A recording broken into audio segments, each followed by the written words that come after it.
cada culto nós estamos avançando e conhecendo os propósitos de Deus e que possamos fazer de cada propósito a nossa forma de viver, a maneira como praticamos o cristianismo, a maneira como cremos na prática.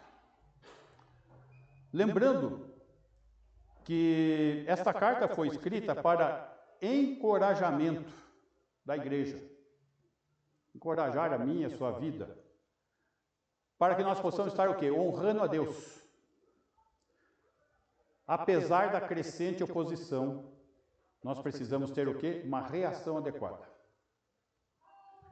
Existem incentivos espirituais, e toda vez eu estou repetindo, porque isso não só ajuda eu poder gravar, como os irmãos, né? A gente conhecer profundamente o conteúdo da carta. Os incentivos, uma esperança imortal, ele nos dá vida eterna. Uma herança indestrutível, uma pátria celestial.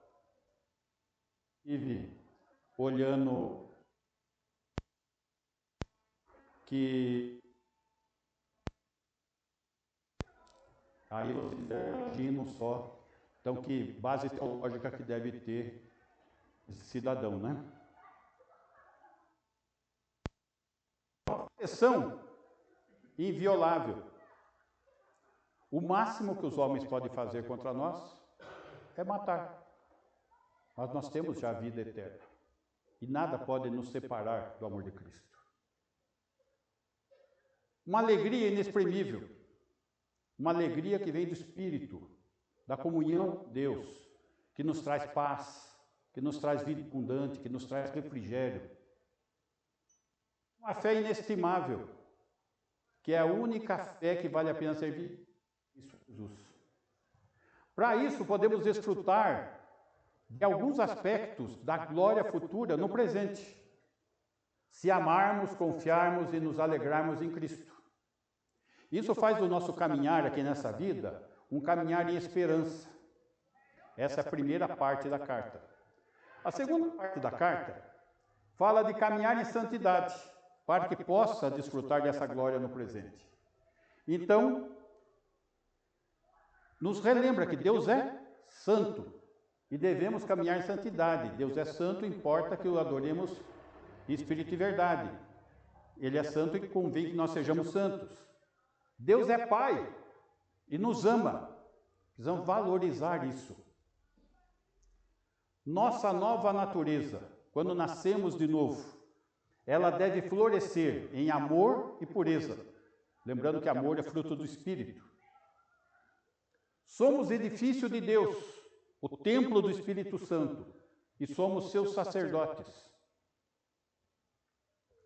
Só que aqueles que não estão em Cristo estão sob a condenação. Então existe uma condenação para os descrentes. Crentes, como crentes, devemos o quê? Proclamar as virtudes de Deus. Devemos ser proclamadores, devemos ser pregadores, devemos dar esse testemunho de vida. Chegamos na terceira divisão da carta, na qual nós estamos agora. Relacionamentos refletindo a submissão às autoridades. Então, submissão é a palavra-chave. Sujeição. E vimos que a exortação geral para todos os crentes é de viver como peregrino e forasteiro, que nossa pátria não está aqui, está nos céus. Para isso, devemos nos sujeitar ao governo humano, por causa de Cristo. Devemos nos sujeitar aos senhores, nossos patrões, aqueles que estão acima de nós. E hoje vamos estar vendo sujeitar aos maridos. Domingo eu falar dos maridos, hoje é das esposas. Sujeitar aos maridos. Eu creio que nós estamos em tempos onde a sujeição não está ocorrendo entre os crentes. Estatisticamente, dados de pesquisa, 50% dos crentes são divorciados.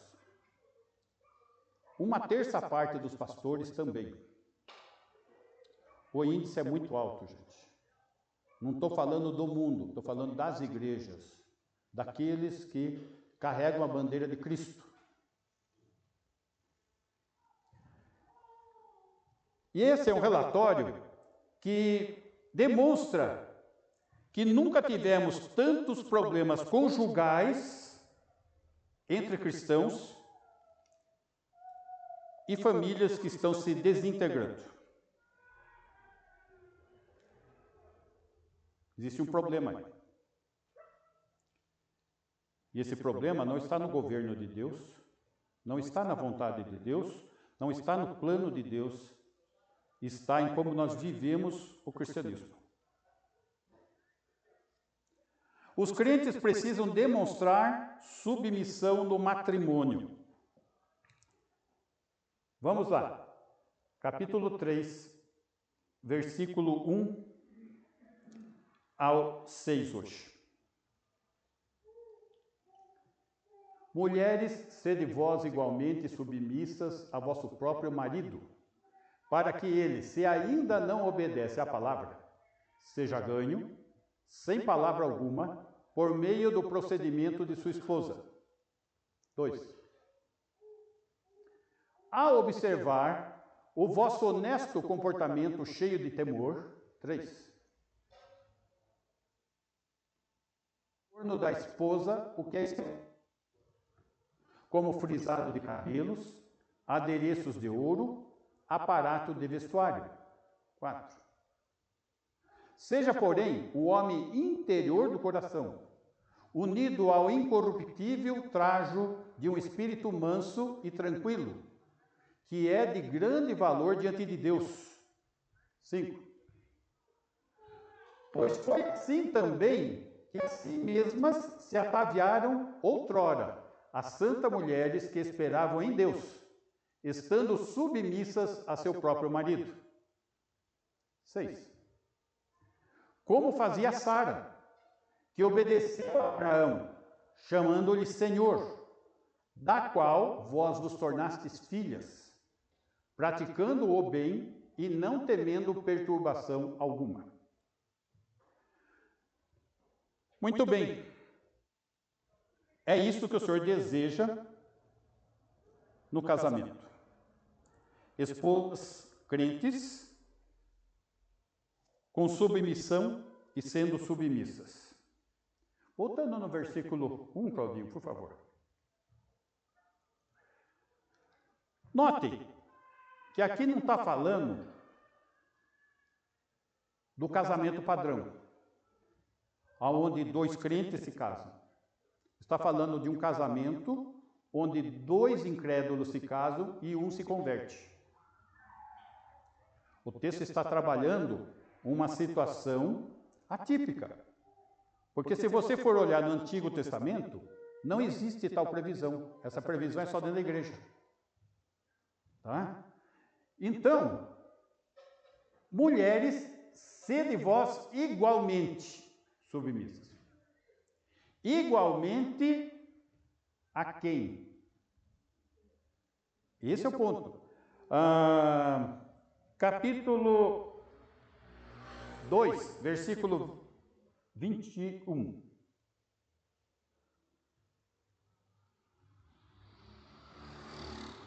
Porquanto para isto mesmo fostes chamados, pois que também Cristo sofreu em vosso lugar, deixando-vos exemplo para seguirdes os seus passos. Igualmente a Cristo. 22. O qual não cometeu pecado, nem dolo algum se achou em sua boca. 3. Pois ele, quando ultrajado, não revidava com ultraje. Quando maltratado, não fazia ameaças, mas entregava-se àquele que julga retamente. 24. Carregando ele mesmo em seu corpo, sobre o madeiro, os nossos pecados, para que nós, mortos para os pecados, vivamos para a justiça, por suas chagas fostes sarados. Mulheres, o que é igualmente? Igualmente Cristo, que não revidou quando ultrajado. É assim que começa o texto, com uma condição não natural. A condição da mulher, quando se opõe a isso, é uma condição carnal, pecaminosa. E aqui ele está pontuando que nós temos o dever de caminhar como ele caminhou, no sentido de praticar as obras da redenção. Vou lá, Claudinho, avança um versículo aí.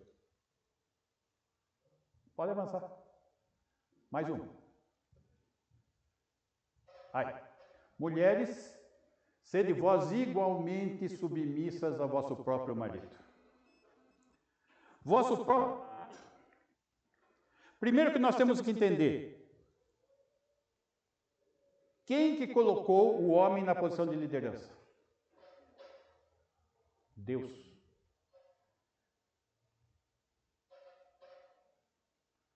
O homem foi colocado por Deus. Não é o que o pessoal tem falado aí, que o mundo é machista, porque no passado os homens usufruíam da sua força para impor suas condições. Não. Quando Deus criou, Ele criou o homem para ser cabeça. Então, Deus colocou o homem na posição de liderança e deseja que a mulher reconheça isso. Deus deseja que a mulher reconheça isso. E aqui a situação não está fácil, porque o marido é incrédulo.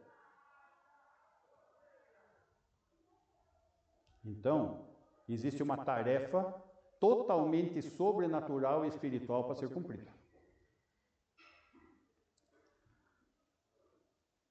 Gênesis, capítulo 1, versículo 26.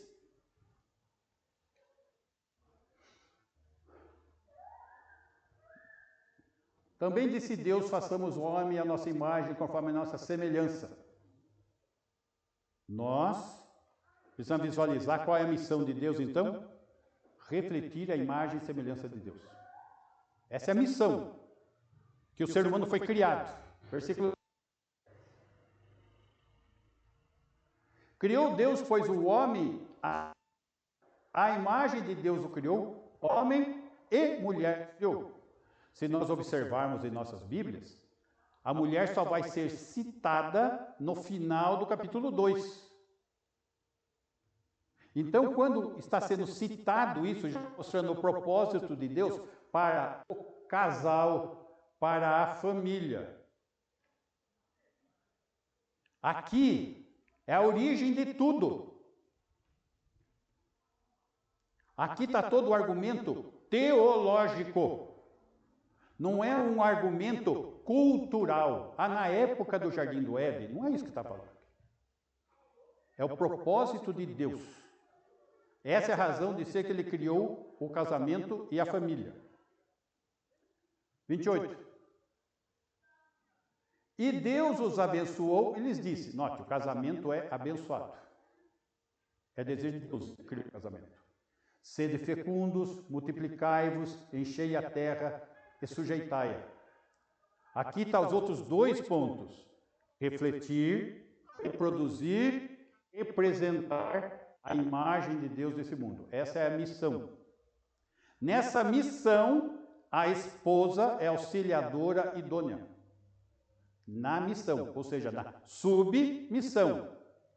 Na missão que está debaixo do líder, o cabeça. Muito bem. 1 Coríntios 11, versículo 2. Então estamos diante de uma missão divina. 1 Coríntios 11, verso 2. De fato, eu vos louvo, porque em tudo vos lembrais de mim e retendes as tradições apostólicas, assim como vou-las entreguei. Então, o apóstolo Paulo entrega tradições apostólicas para a igreja. 3. Quero, entretanto, que saibais ser Cristo o cabeça de todo homem. O homem tem um cabeça? Tem. Cristo. E o homem, cabeça da mulher. E Deus, cabeça de Cristo. Existe uma sequência hierárquica de autoridade. Quem é maior, o pai ou o filho? Não. É só posição, é liderança. O pai, ele tem o governo, o ministério dele é de governo. Quem é maior, o marido ou a esposa? Nenhum dos dois. Os dois estão na mesma missão. Só que dos dois tem um que tem uma missão a cumprir aqui e se reportar, ser responsável. O marido. 4. Todo homem que ora ou profetiza, tendo a cabeça coberta, que cabeça? Crânio. Desonra a sua própria cabeça, Cristo, que é a cabeça dele. 5. Toda mulher, porém, que ora ou profetiza com a cabeça sem véu, desonra a sua própria cabeça. Quem? O crânio. Que está falando, está desonrando ela própria. Porque é como se estivesse rapada. Está falando a cabeça dela. Tá? Vamos lembrar que a glória da mulher é o cabelo. Então, se ela não cumpre o papel dela, é melhor estar com a cabeça rapada. Lembrando que esse capítulo 11 fala da ordem de culto. Tá? Está falando de culto. 5. E o próximo, versículo 10. Portanto, deve a mulher, por causa dos anjos, trazer o véu na cabeça como sinal de autoridade. Lembra que nós vimos que existem anjos testemunhando o papel da igreja. E quando a mulher está no culto, com a cabeça descoberta, ela está dando um mau testemunho aos anjos de Deus presentes.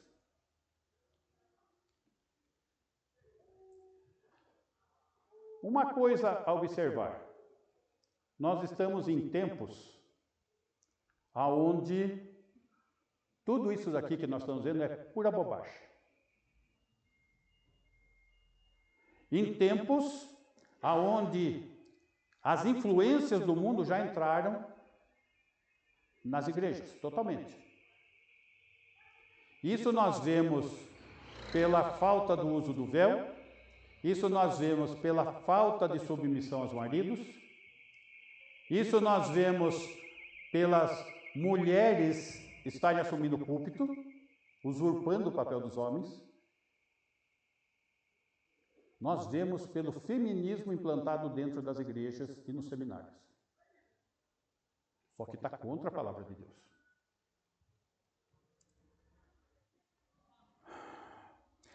Efésios capítulo 5, versículo 22. Aqui nós vemos, Efésios capítulo 5, 22, que o Senhor compara o casamento, o relacionamento da igreja com Cristo. As mulheres sejam submissas a seu próprio marido, como ao Senhor. Será que é perfeito? Deveria ser, né? A olho visto que não é.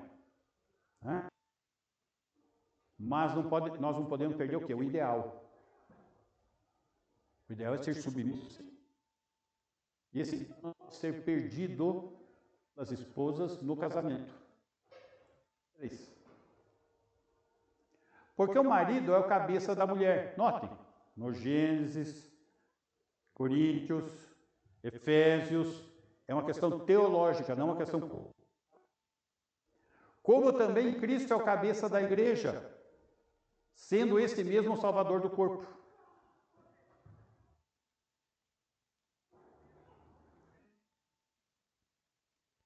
As mulheres tudo submissas ao seu marido. De novo, esse é um ato sobrenatural. Uma brincadeirinha que tem na igreja, que eu não acho brincadeirinha, eu acho que é um desafio a Deus, as mulheres falam, o homem é a cabeça e não usa o pescoço. A gente vira a cabeça para o lado que quiser. Isso é maligno. É contrário ao que nós estamos lendo. Não serve nem de brincadeira. Mas vai sobrar para os maridos ainda. Domingo a gente trata disso. Versículo 33 ainda aqui, Claudinho. 5:33. Não obstante, vós, cada um de per si, também ame a própria esposa como a si mesmo. E a esposa respeite ao marido. Note, se submeter, respeitar. Que mais? Tito, capítulo 4. Tito 2:4.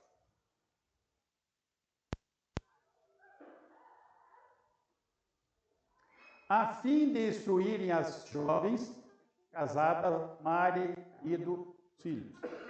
Falando das mulheres mais velhas, para orientar as mais novas a amarem ao marido e aos seus filhos.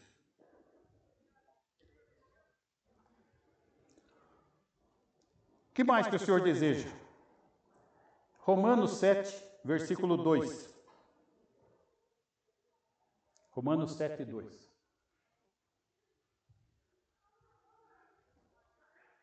Ora, a mulher casada está ligada pela lei ao marido, enquanto ele vive.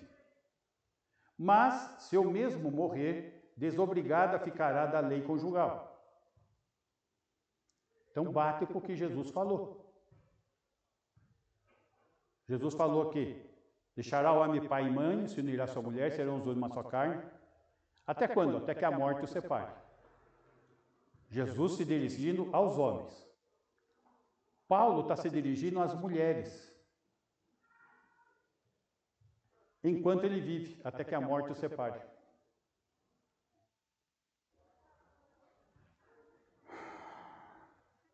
Versículo 3. 7:3. De sorte que será considerada adúltera, se vivendo ainda o marido, unir-se com outro homem. Porém, se morrer o marido, estará livre da lei e não será adúltera se contrair novas núpcias. Mas como que faz? Quantas vezes que Deus trabalhou com pecadores para restaurá-los? Vai poder restaurar aquilo que já aconteceu? Não. Mas vai poder restaurar aquilo dali para frente. Note, por quê? Porque está fora do propósito de Deus. Perdeu a condição de padrão.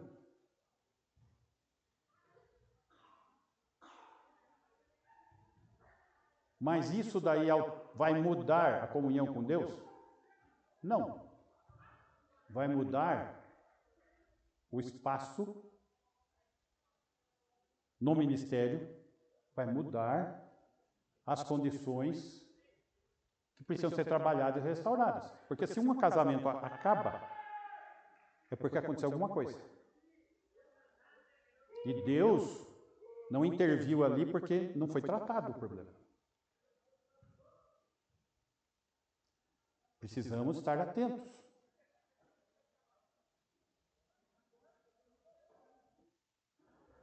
Muito. Então, submissão é o quê? É uma ordem de Deus.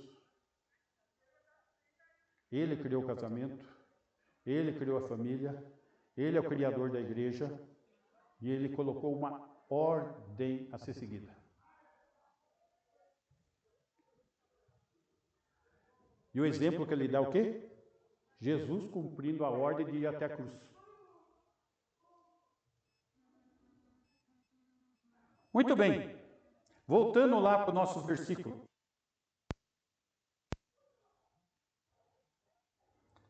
1 Pedro 3:1. Mulheres, sede vós igualmente submissa ao vosso próprio marido, para que se ele ainda não obedece à palavra, seja ganho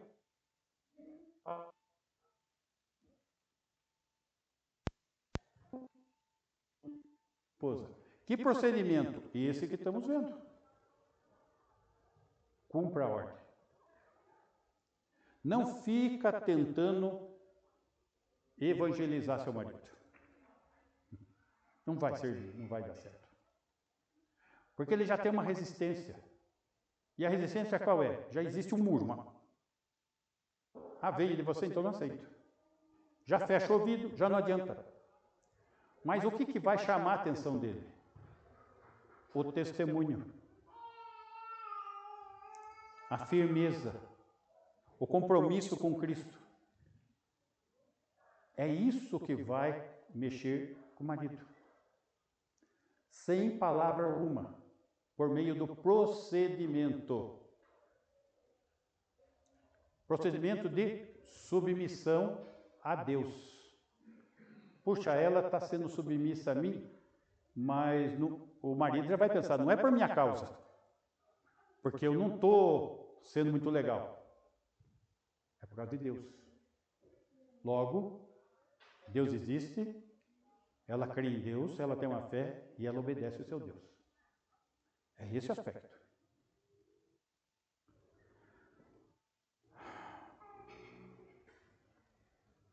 Então, o marido incrédulo, ele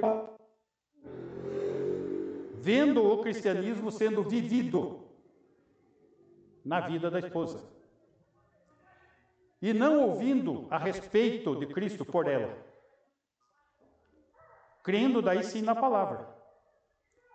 Ele vai precisar crer na palavra? Vai. Mas o locutor vai ter que ser um terceiro e o Espírito Santo. É isso. Nossa sociedade considera essa ideia ultrapassada. Mas a palavra de Deus mudou, gente? Não. Deus mudou? Não. Então vamos seguir firme. Versículo 2. Ao observar o vosso honesto comportamento, cheio de temor. Ou seja, submissão é oportunidade. Submissão é ordem. Submissão é oportunidade para testemunhar, evangelizar, ser exemplo do incrédulo. Quando a mulher vive o fruto do Espírito, a direção do Espírito, e produz algo sobrenatural que não é dela.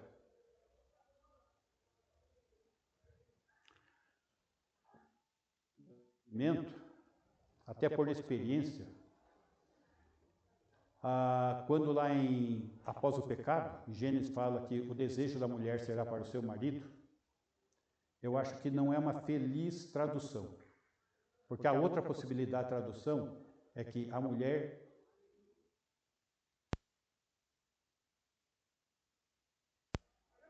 o desejo natural carnal dela é contra. Ela não quer ser dominada, não quer ter um cabeça. Ela vai reagir. Então, quando observamos esse comportamento cheio de temor, esse temor é a fé na prática. A Deus acima de tudo, a vontade de Deus, para que esse testemunho seja efetivo. Versículo 3. O adorno da esposa.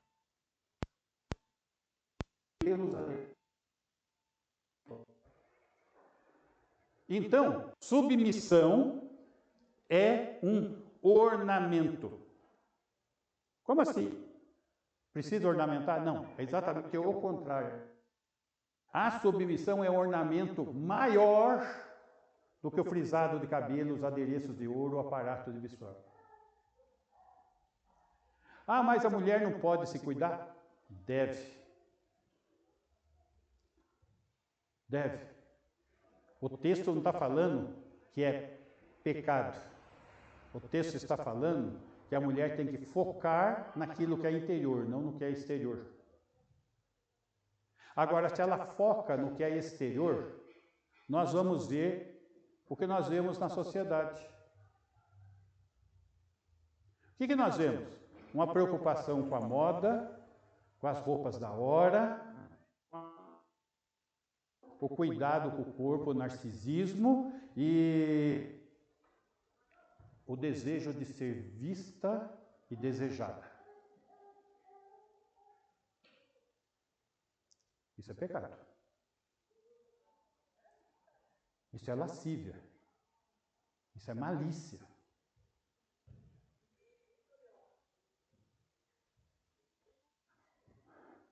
A pior caráter interior. Precisamos cuidar na com ouro, joias, com o objetivo de impressionar. Não é por aí. Isso chama-se glamour. E glamour é algo que a pessoa pode pôr e tirar. O glamour pode pôr e tirar. É vestuário. Mas a verdadeira beleza está sempre presente. Não põe e tira. Versículo 4.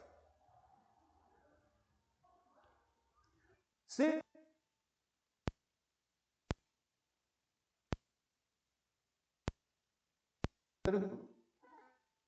valor diante de Deus, de grande valor diante de Deus. O Deus é o valor. É ouro, prata, diamante. É isso? Penteados rebuscados? Não. Não é isso. Então, precisa ocorrer que eu tenha consciência de que Deus está preocupado com valores e não com preços. Ele quer valores de santidade, não preços. Cristo também precisa ser Senhor do quê? Do guarda-roupa, da penteadeira. Esse é o ponto. Isso já vai evitar um monte de problema. Quando a minha filha tinha loja, ela falava assim, pai, eu fico assustado. Tem mulher que chega lá, dando cheque, e toda semana aparece lá comprar uma roupa. E não é chequinho, não. É checão. Eu gostei desse aqui. Quanto que é? 2.000. Gostei da gabolada. Quanto é? 5.000. 5.000. É desse jeito.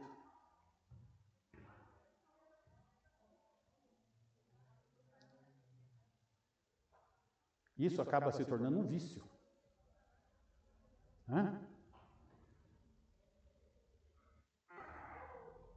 Para o mundo, as joias são preciosas, mas para Deus o que importa é o interior do coração, manso e tranquilo.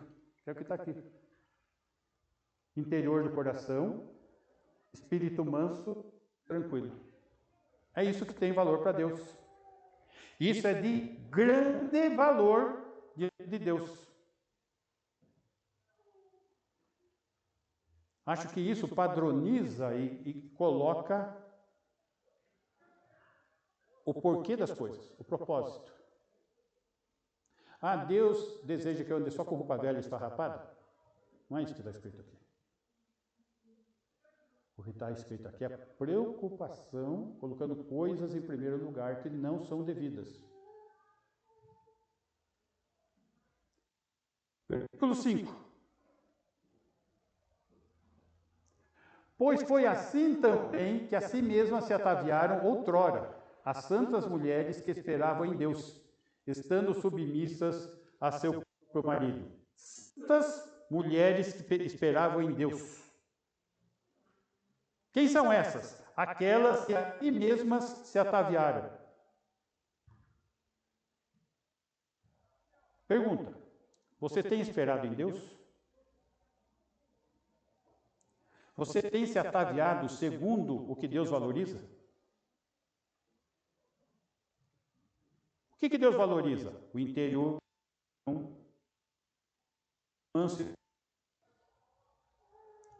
Você tem sido submissa?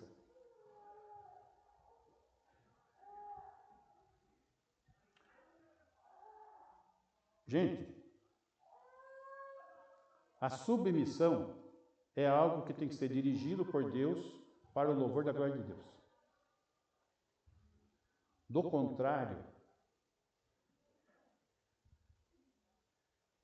as esposas vão saber manipular e lidar com o marido.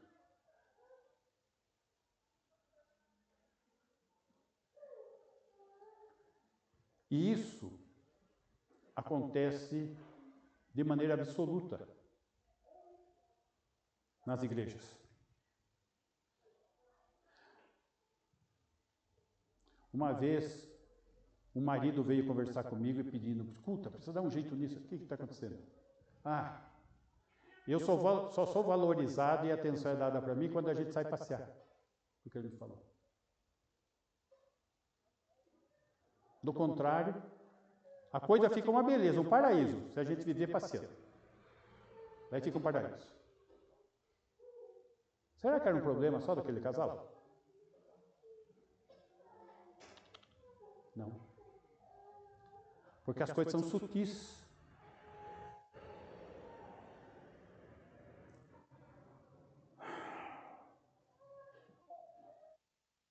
Versículo 6.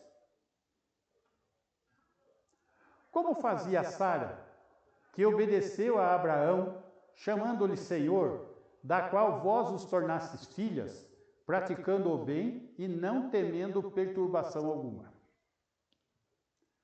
Muito bem. Vamos lembrar um pouquinho da história, gente. Gênesis capítulo 11, versículo 27. Deus começa a falar da sua promessa patriarcal. Isso, finalzinho do capítulo 11. No capítulo 12, Deus faz uma promessa para Abraão: terra, nação e bênção. No capítulo 15, anos depois, Abraão creu. Isso foi lhe imputado para a justiça. Deus começa a operar com Abraão, um pagão, idólatra, lá no 12. No 15, ele crê. E quando ele crê, ele pede: Senhor, já faz anos que o Senhor prometeu, aonde está meu filho? Aonde está a terra? Como vou saber que eu vou possuir essa terra que o Senhor falou? Daí tem o pacto incondicional de sangue, ainda no capítulo 15, onde Deus promete do rio Eufrates até o rio do Egito, toda a Palestina, ser a terra prometida. No capítulo 16, Sara, ainda Sarai, é Abrão, não Abraão, querem dar uma ajudinha para Deus. E gera um filho com Agar, Ismael, que gerou um problema até hoje. Os árabes quiseram dar uma forcinha. Deus prometeu um filho, mas vai ser difícil, nós estamos velhos.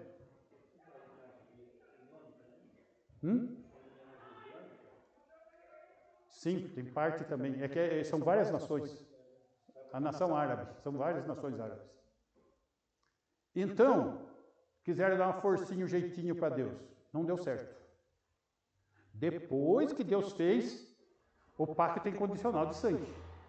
Muito bem. 13 anos depois, 14, melhor, Deus volta a tratar com Abraão. Gênesis capítulo 17, versículo 1. Até agora eu só estou citando, não estou mostrando o texto, tá? Quando atingiu Abraão a idade de 99 anos, olha só, quando Deus chamou ele era bem mais novinho. Apareceu-lhe o Senhor e disse-lhe: eu sou o Deus Todo-Poderoso, anda na minha presença e ser perfeito. Versículo 2. Farei uma aliança entre mim e te multiplicarei extraordinariamente. Que aliança que ele está falando aqui? Se ele acabou já de fazer a aliança lá. Ele está falando da circuncisão. Muito bem. Versículo 5. Abrão já não será teu nome, sim Abraão, por pai de numerosas nações te constituir. Veja só, até agora Deus está prometendo, estamos no capítulo 17. E ele já com 99 anos de idade. Versículo 10. Esta é a minha aliança, que guardareis entre mim e vós, e a tua descendência. Todo macho entre vós será circuncidado. Esse é o sinal de que está crendo no que foi prometido para a nação, que ainda não tem nenhum descendente. Tá? Muito bem. O que aconteceu? Ismael nasceu, ele tinha 86 anos, agora ele está com 99. Gênesis 18, versículo 10. Nós estamos chegando já agora na Sara. Disse um deles, dos anjos, os 3 anjos que apareceram: certamente voltarei daqui a 1 ano, e Sara, tua mulher, dará à luz um filho. Sara o estava escutando à porta da tenda atrás dele. 11. Abraão e Sara eram já velhos, avançados em idade, e a Sara já lhe havia cessado o costume das mulheres. Já tinha fonte. Mas o que está vendo aqui?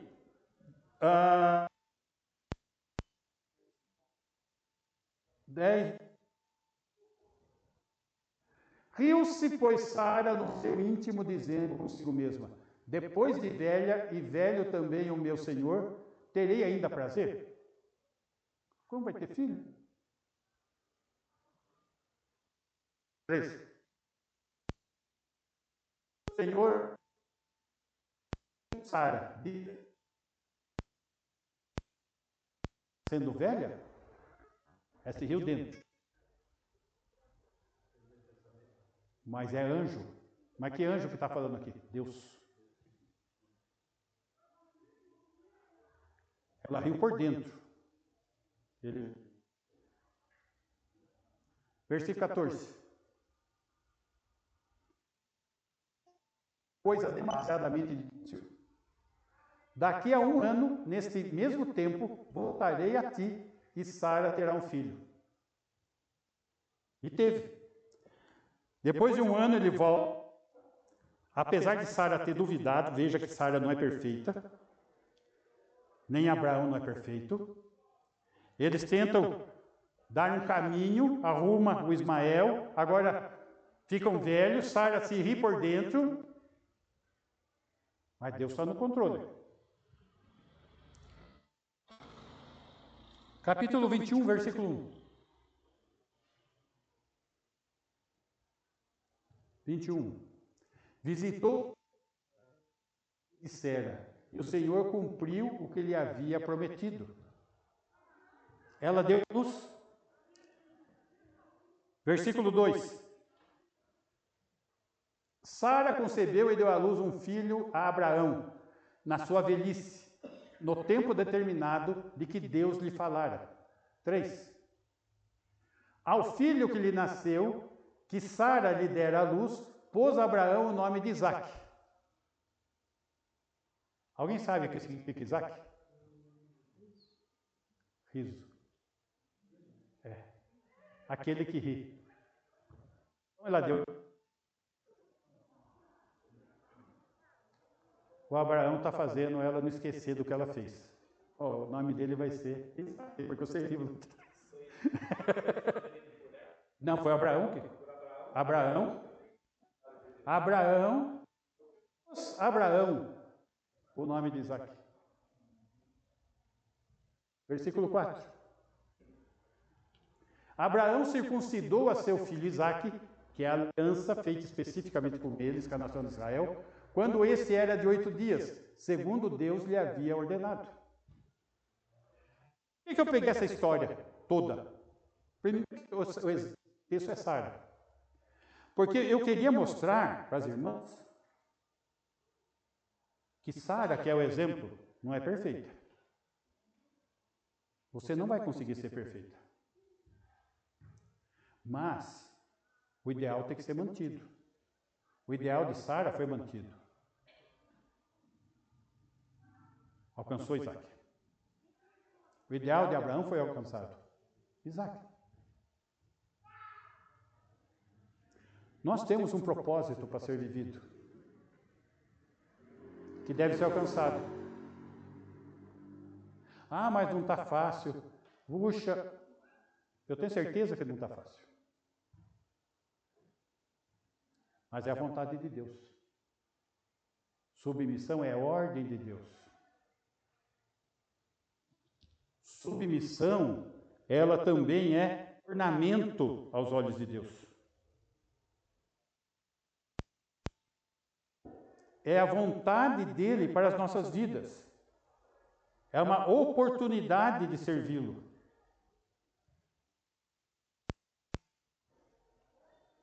Sara era submissa ao esposo. Em especial em questões espirituais. Como auxiliadora idônea, tendo Abraão como cabeça. Então as mulheres, de acordo com o texto, têm que o quê? Seguir o exemplo de Sara como suas filhas a despeito das situações a serem enfrentadas. As circunstâncias estão aí, as situações são difíceis, mas Deus te chamou um dia, te escolheu e te capacita para fazer o que tem que ser feito. Amém? Ok, irmãs? Vamos ficar em pé, vamos orar?